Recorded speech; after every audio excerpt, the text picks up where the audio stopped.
আপনার রেশন কার্ডে দুজনের নাম ছিল, আমার আরেকটা বাচ্চা জন্ম হয়েছে, তাহলে কোথাও উঠবে?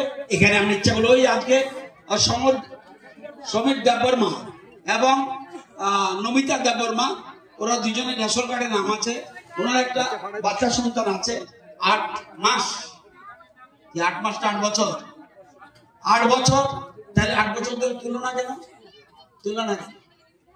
8 বছর ধরে তুলনা কেন?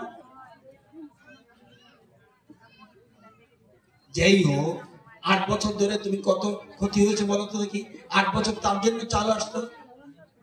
তোমরা এই দেখেন প্রধানমন্ত্রী বলছে, দেখুন আপনারা নিজেরা পিছিয়ে আছেন, জনজাতি যারা পিছিয়ে আছেন নিজেরা। 8 বছর ধরে তার বাড়িতে একটা বাচ্চা রেশন কার্ডে নাম উঠেছে। এই জন্য প্রধানমন্ত্রী বলছে, মুখ্যমন্ত্রী বলছে একদম গ্রামে চলে যান। তাদের কি অসুবিধা আছে সরকারের কাছে? যেমন সরকার আপনাদের কাছে যাবে। আজকে তাদের হাতে রেশন কার্ডে নাম উঠিয়ে দিয়েছে, ডাইরেক্ট ফুড ডিপার্টমেন্ট, ডাইরেক্ট আপনাদের